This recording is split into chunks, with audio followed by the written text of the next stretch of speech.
Hey, I'm Joe DiGiulio with another free art lesson. In this free art lesson, we want to deal with abstraction. Now, when we deal with abstraction, we talk about the four basic elements of it: line, color, shape, texture, which we really have in this piece. But there's that fifth element that we don't always deal with, and that is context. When you deal with one painting and create a series of three.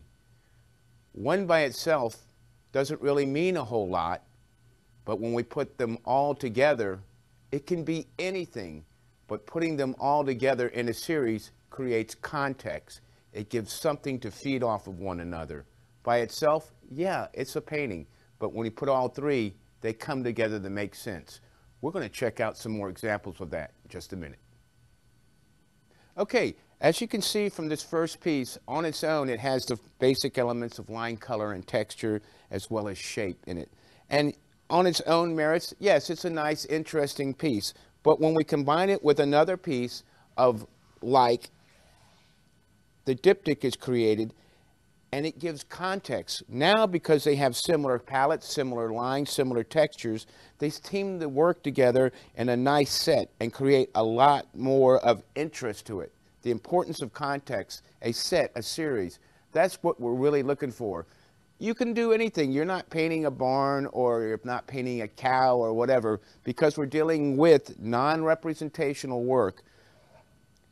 Using similar elements is going to be the key to having a successful work. And the added element of context brings on that next dimension to your work. Think of sets, think of series. Okay, in these, again, by itself, a simple, small little painting, but when two additions of similar color, texture, strengths, lines, it creates an imagery that's quite a bit more interesting, and also it makes sense now because by itself alone, yes, but it's much stronger when both are together. So that's what we're really looking for when we talk about context. Here's another example. One by itself, it can be anything. You can do anything you want. But using those basic elements again will really bring a lot more of a pop when you do two at a time. Now, how do you paint and then replicate the second one? You really don't. You do them both at the same time. That's the critical thing. When you're painting, lay them out on the board, do the paintings together at one time. Here's another example. This actually is what I have three left. Oh, excuse me. This one is I have four of. So let's get them all in the mix.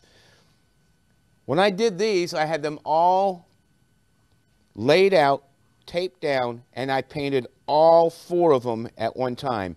It creates so much more interest when we have the similar palette structure, the flicks of color, the texture, all of that working together. It makes sense. Now you can hang them either in a quadrant, you could actually lay them out in twos, put two in another part of the home, whatever you want.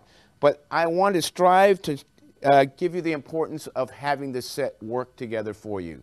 Remember, singularly, it'll be a fine picture. But together, as a whole, is the key to success. Keep those abstractions in context. Get the most mileage out of them. I'm Joe DiGiulio. I hope you enjoyed this free art lesson. We'll see you next time.